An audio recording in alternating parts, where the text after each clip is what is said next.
Method number 14, शांत प्रतीक्षा।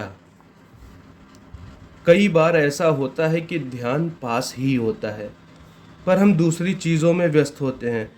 वो सूक्ष्म आवाज़ हमारे भीतर ही है, लेकिन हम निरंतर शोर से, व्यस्तताओं से, जिम्मेवारियों से, कोलाहल से भरे हुए हैं।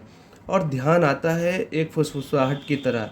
वो नारे लगाते हुए नहीं आता, वो बहुत ही चुपचाप आता है। वो कोई शोरगुल नहीं करता, उसके कदमों की आहट भी सुनाई नहीं पड़ती। यदि हम व्यस्त हैं तो वो प्रतीक्षा करता है और लौट जाता है। तो एक बात तय कर लें कि कम से कम 1 घंटा रोज़ बस शांत बैठें और उसकी प्रतीक्षा करें। कुछ मत करें, बस आंखें बंद करके शांत बैठ जाएं, गहन प्रतीक्षा में, एक प्रतीक्षारत हृदय के साथ, एक खुले हृदय के साथ। सिर्फ प्रतीक्षा करें कि यदि कुछ घटे तो हम उसका स्वागत करने के लिए तैयार हों। यदि कुछ ना घटे तो निराश ना हो। कुछ ना घटे तो भी 1 घंटा बैठना अपने आप में विश्रामदायी है। वो हमें शांत करता है, स्वस्थ करता है, तरोताज़ा करता है और हमें हमारी जड़ों से जोड़ता है।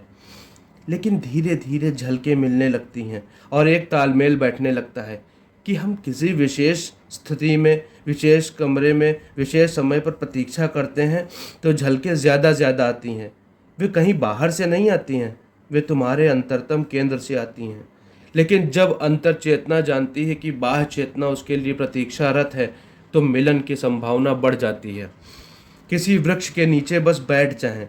हवा चल रही है और वृक्ष के पत्तों में सरसराहट हो रही है। हवा आपको छू रही है, आपके आसपास से बह रही है, आपको छूकर गुजर रही है।